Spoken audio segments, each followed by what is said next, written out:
Mic check 1 2, mic check 1 2. It's the Y2K Collector. Just wanted to go live real quick. I was doing a live stream last night and my phone died, so I wasn't able to finish it off. But I just wanted to jump on live real quick just to kind of give you guys a quick update on some of the deals and some of the things that are in the works for me as far as the collection rebuild goes. For those of you who don't know, the 4 under 5 for 10 and the 4 under 10 for 20 deal is back. So you can take advantage of that deal now if you're wanting to add some quality titles to the collection. It's definitely an option. It's one of the ways that you can add to the collection for sure. What's going on, Crash? So that's definitely something that's happening. But outside of that, Facebook Marketplace has been home to a lot of really good deals for me. So I have a few deals that I'm going to be doing this weekend to add some real heavy hitters back to the collection, like some really real heavy hitters. I'm not going to say what they are right now, but you guys may get some photos over the weekend. I may put together like a quick video just to kind of show you guys some of what I've been picking up. But the collection rebuild has been going pretty steady over the past couple weekends. I'm thinking that this might be the last Facebook marketplace deal that I work out. This might also be the last like kind of networking deal that I work out because I've been buying lots. I've been buying really big lots, different collections, and I have to take some time to kind of sift through the things that I'm keeping in the collection and the things that I'm going to be selling to kind of recoup some of that money from what I've been spending to kind of acquire some of these lots. But these lots are going to include everything from Sega CD, DS, um, all types of stuff is going to be coming in these lots, and so I'll be able to share some of that with you guys. Um, SoCal Gaming Expo is coming up, and so I know a lot of people in my area are actually getting ready for that convention, a gaming convention, and so a lot of people are kind of saving up their good games, or they're saving their money because they're going to be trying to negotiate deals next month. I think SoCal Gaming Expo is next month, if I'm not mistaken. So a lot of people are going to be trying to negotiate all of their deals at SoCal Gaming Expo.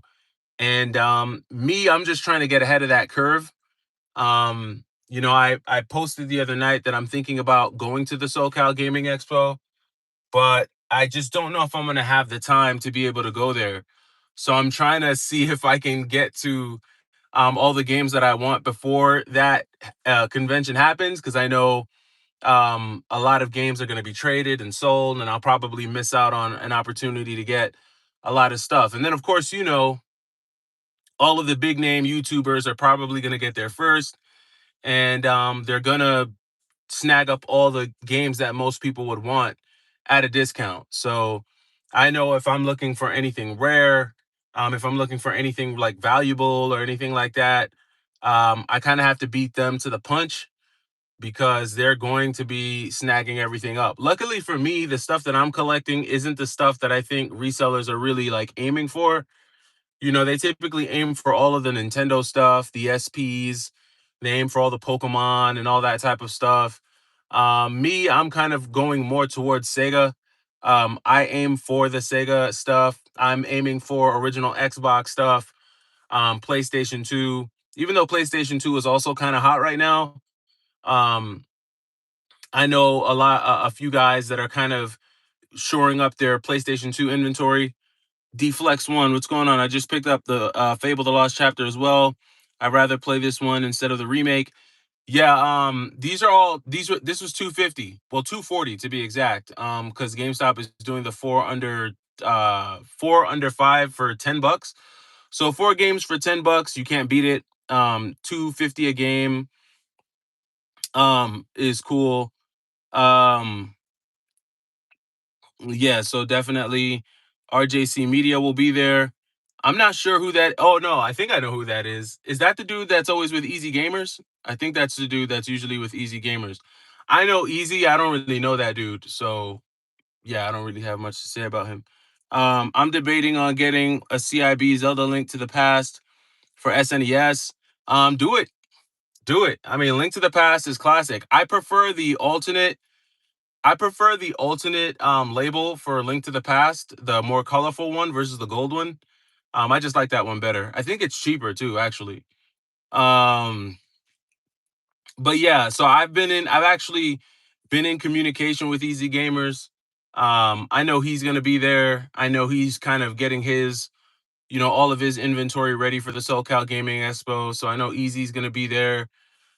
He's probably the only person that I really, outside of a couple of like private dealers that I deal with that I know are going to be there. Easy Gamers is probably the only dude on YouTube that I actually speak to that's going to be in that at that convention. So, but I do have people that are going to be looking out for certain games for me, and if they do spot them, they're going to let me know that they're there.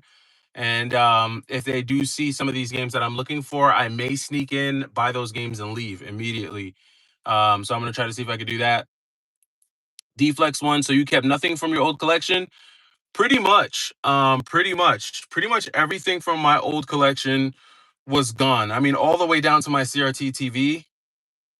I let all of it go because moving all those games here was going to be just too much. It would have been too much logistically for me to do because it was a lot of games. It would have been too much to move. It would have been very expensive to move it all. It would have really cost thousands, regardless of if I shipped it or if I did, if I shipped it through FedEx or if I shipped them by freight, it was still going to wind up costing me thousands because, my collection was substantial. So I figured, you know what? A lot of the games that I had, I knew I'd be able to find them again,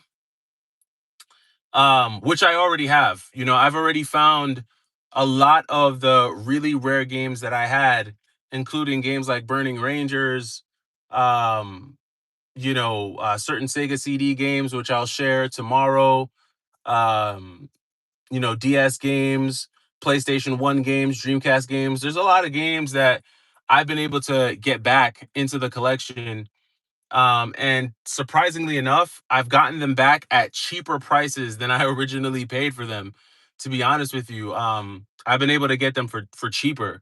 Not necessarily because the market's gone down or the value of the games have gone down, but because I've been able to just kind of, get lucky, I guess. And then I've also been able to get new games as I'm rebuilding this collection. I'm finding newer games that I didn't have in my old collection. It's crazy. One of the pieces of my collection or areas of my collection that I was able to build out really fast was the NES and the Nintendo 64, just by sheer luck. I was able to run into people that had recently sold their entire collection or were selling their entire collection, and I was able to, rebuild. So I've been able to rebuild the collection fairly quickly because I've been able to buy entire collections, like entire lots. And so I've gotten a lot of what I want, and now it's time for me to kind of sell off some of the things that I don't need. And I've got doubles of some pretty cool games. I've got a couple copies of some of the Silent Hill games, some of the more rare Super Nintendo games. So that's pretty much where I'm at. But yeah, there's definitely deals to be had out there. You just kind of have to put your feet to the street. To be honest with you, you got to really be out in the field. I This is one of this the last 3 months or 4 months have been tough with finding rare retro games on GameStop's website. And for those of you who follow me, or who followed me for a long time, you guys know how well I've done finding rare retro games on GameStop's website. And I think that's just over with. I think they're done allowing you to get like the rare stuff on their website. The only way you're really going to get it is if you go into the store. And I think they're honestly saving a lot of the more rare and collectible video games for, they're for something else in the future. I know they're looking to buy eBay because they want to hyper focus on the collectible space, which I know points primarily to Pokemon. but I'm sure a piece of that space is also going to be like rare and collectible video games. So I think it's going to be harder to get the rare stuff from GameStop on their website. You'll really have to put feet to the ground and get out there and see what's out there. And that's been the best way for me to rebuild a collection, putting feet to the ground, putting in the legwork, putting in the footwork, building connections, meeting people, networking, and things like that. And Facebook, before being on the East Coast, I don't think I was able to really leverage Facebook Marketplace as well. Whereas out here in Southern California, it's been a lot easier to do Facebook Marketplace deals and get games on Facebook Marketplace. So that's always a good thing. Um, Deflex, at least your reason for selling was legit. Some collect for clout content, never play them and sell them. I guess it's part of the game. Yeah, I mean, people accuse me of that too. People accuse me of that too. But if you go back on my channel, I used to do live streams last year. I would do live streams, Sega Genesis live streams, Super Nintendo live streams. I would live stream, on Friday nights and Saturday nights and just show you guys the games that I'm playing. Do I have the time to play every single game in my collection? No, I just don't have that kind of time. Um, a lot of how I even create content is on the fly. Like I'm literally in the middle of running errands and I just stopped and decided to go live in my car. But yeah, a lot of people have asked, why did you sell? And some of the comments that I've gotten is, well, you could have just moved it. And it's like, when people say that, I know you've never moved before, and you've definitely never moved across the country before, because packing up 1,500 games isn't like packing a box of, a single box of CDs and moving it across the street. When you've got 1,500 games, almost 100 video game systems, all the extras, the peripherals, the controllers, all that stuff. When you are moving and you're shipping items, you have to ship items by weight. And, when I priced that out to ship those things across the country, it was gonna wind up being a few $1,000s. And I just felt that's not worth it. And plus I got a pretty good offer for my entire collection at the time. And I went ahead and sold it. And I definitely didn't do it for clout. Because if I was gonna do it for clout, I would have recorded it and showed you guys and made a big video series out of it. And I'd have been like, yeah, yeah, you know what? Hey guys, this is a video of me selling my collection. No, I never did that. I never made a video about it. I never talked about it. The person that I sold the games to, I asked them not to record it. I asked them not to make a video about it because it wasn't something that I was like necessarily happy about, but it was something that had to be done. Let me see. Nah, I know you made a big life move. Yeah, truth is we'll never play all this. You get an offer, you get an offer at from a game store. No, it wasn't a game store. So it wasn't a game store. It was actually someone who was local to me.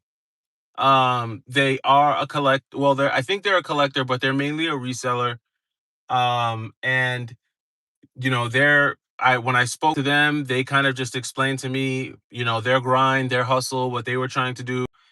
And I respected the fact that they were just legitimately trying to run a business. Um, and I respected them because they weren't trying to make reselling like a social media thing. Like they're not even really on social media. You probably even know who they are if I said who they are, because they're not reselling for the clout. They're just reselling because they're legitimately trying to, run a little, reselling business. And how they do that is by buying collections. So it kind of worked out. I was glad that I was able to help them out. I was glad we were able to come to a deal on such a short notice, because it all happened very short notice. The whole deal came together, I want to say, in like less than a month, maybe, or maybe about a month. So, which is a lot. I mean, which is a short amount of time when you're selling a collection the size of mine. When I didn't have the biggest collection in the world, but for the dollar amount, um, that's a short amount of time for the dollar amount. So, but listen, guys, I'm not going to hold you. I just wanted to jump on this live real quick. Now is a good time to take advantage of the 4 under 10 for 4 under 10 for 20, the 4 under 5 for 10. There's definitely good deals out there. It's the weekend is coming up. Go to, your local yard sales, see what you can find. And I would say try to kind of attack it before the convention season comes. Because once convention season comes, it's pretty much a wrap. I'll read two more comments here. I got Need for Speed Most Wanted complete at GameStop for $2. They said it was defective. The guy gave it to me. Nice. I moved from New York to Seattle last summer and boxed up. I moved the collection. Definitely not as big as 1,500 games, but it's still a sizable collection. I use U-Haul's U-Box. I thought about using U-Haul, to be honest with you, but did you drive? So then that means you drove to Seattle. Um, U-Haul's U-Box, or I don't know how U-Haul's U-Box works, but I looked into U-Haul. I looked into FedEx. I looked into UPS. I looked into all of them, and all of them were going to. They were all going to be they were all going to be more expensive than I wanted it to be. So that's part one. But the other half of that was the logistics, because once you get all that stuff, you got to have a place to put all that stuff. And my life at the time, I did not have the mental bandwidth to work out those logistics. And I know the answer was, well, you could have put it into storage.